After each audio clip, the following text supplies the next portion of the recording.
Welcome to the Woodpreneur podcast, the number one podcast for the business and marketing side of the lumber, woodworking, hardwood flooring, and sawmill industry. I'm your host, Steve from Acres of Timber. Each week, we feature various wood business owners and entrepreneurs from around the globe.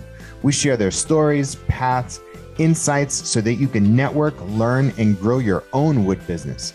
Thank you so much for listening. Now enjoy the episode. Hey, what's up, everybody?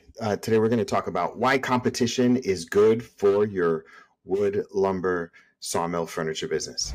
We are just releasing our latest training. And over this training, I go over how I helped generate $200,000 and 300 leads for clients. And during this 45-minute training, we will go over the frameworks, the strategies, and the concepts that you need to scale from 6 figures to 7 figures, or even just get started. These are the building blocks that I've seen help wood, lumber, furniture, millwork companies grow and scale. So I've been hearing it lots of times, like, I just need a training, I need a training. So we finally put it together. So wherever you're consuming this, just click the link in the description and you'll be able to access it. Welcome back to a brand new episode of the Woodpreneur podcast. I'm your host, Steve Largeliere. Today, we're going to talk into an exciting topic, and it made me think about why folks are so scared of competition. So we're going to talk a little bit about that. When I started my last business, I was the only person in the field that did what I was doing. Right, I ran a mentoring nonprofit, and it was a relatively new concept using sports, and it was hard to get funding, and it was harder to get people to support it because it was so new. And so, alternatively, when I hear people struggling in the wood industry, like wood, lumber, furniture, they're like, "There's too much competition. There's too much competition." And so I kind of want to tell you that it's not actually a bad thing, and it is really a limiting belief, right? And so one of the first things that competition does is that it forces you to level up. Too many people, and especially coming out of COVID, right, and the pandemic, everybody and their mother had a lot of everybody started wood businesses, right? And so and because the need and the demand was good, when you have that many people around, and by the way, a lot of people are just kind of going into business right now or selling tools. You could look on Facebook Marketplace. But one of the things that it does when you have competition is that it forces you to level up your game. When somebody's in your space, like, you're motivated to actually provide the very best product and service in your market. It forces you to innovate. It forces you to not be lazy, not be complacent, because oftentimes too much, like, there are a lot of contractors out there. There's a lot of woodworkers that they're just complacent in life. Like, they rely on word of mouth. And when you have competition, it's going to literally force you to think and go bigger, and forces you to stay sharp. The other thing is that it actually makes the market bigger. So when you have a competition out there, when they're doing advertising, and this is a really important thing, and it took me a long time to realize this, like, when you have competitors out there, what competitors are doing are actually putting out more, they're advertising more. And so what ends up happening is when they're advertising more, then they're making the problem and the solution out in the marketplace more known. And so therefore, when you see when a customer is looking at one woodpreneur business, and they have nothing to compare it to, but when they have somebody else to compare it to, then it actually makes the market bigger because everybody's advertising, everybody's growing.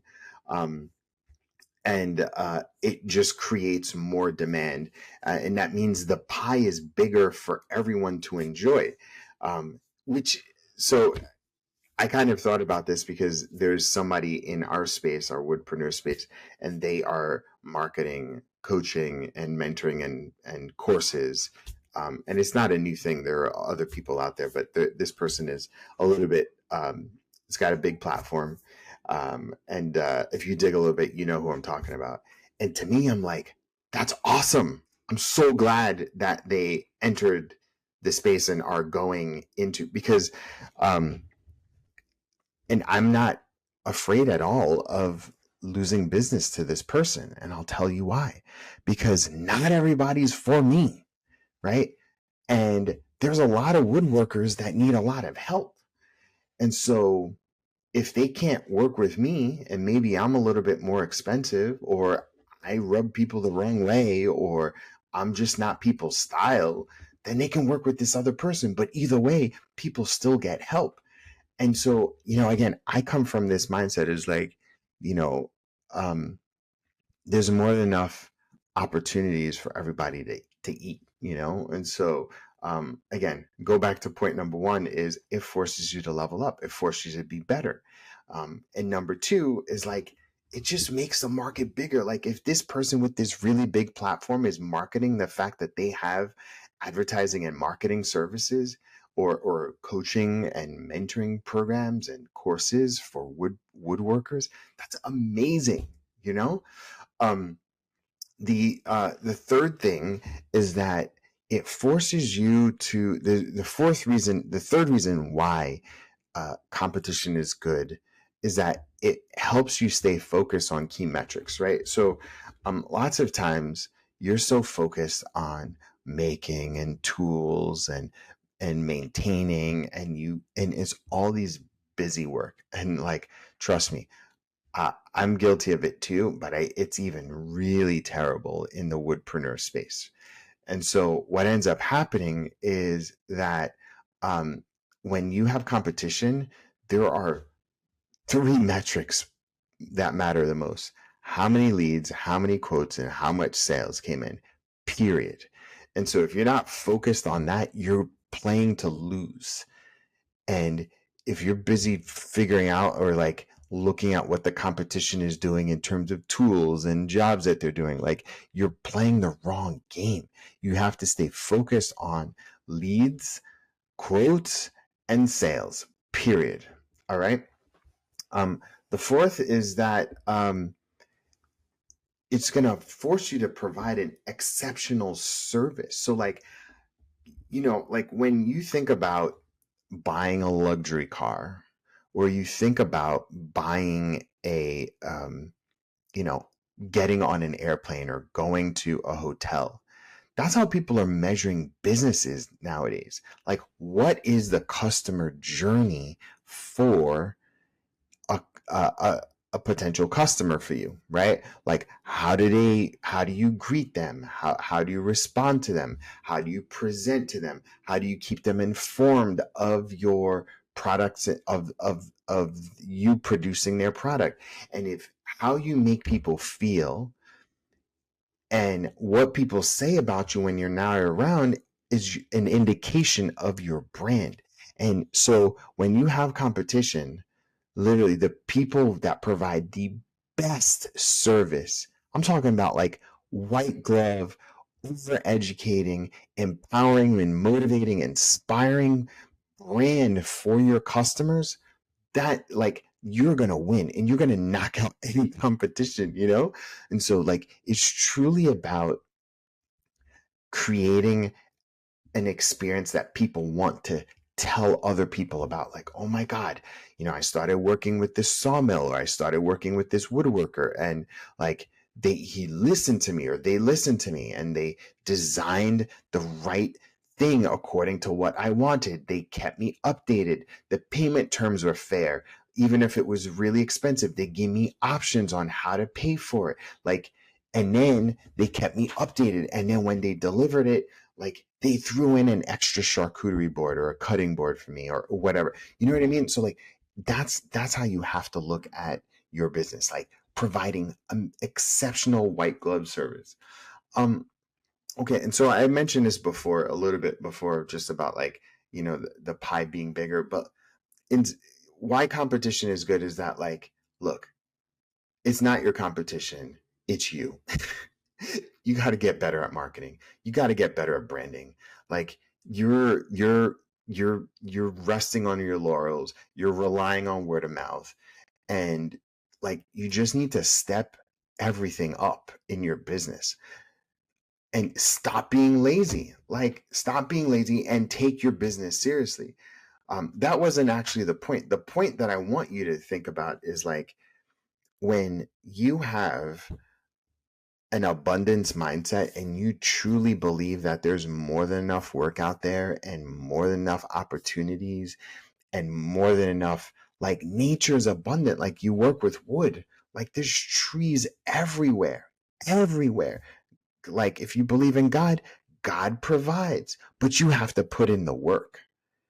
And so when you have an abundance mindset, you're like, you know what? There isn't competition. These are just other options. It forces you to, like, really see that when you have an abundance mindset, you actually start to see possibilities for your business.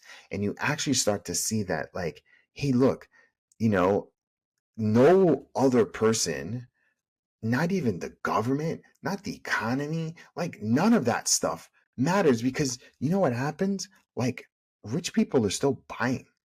And you're like, you know what? I don't serve rich people. Like, you literally need to serve people that can afford the lifestyle that you want to provide for your family through your business. So serve richer people. Like, if you live in a small town, serve the bigger town, serve the wealthier. Like, there are people still making money.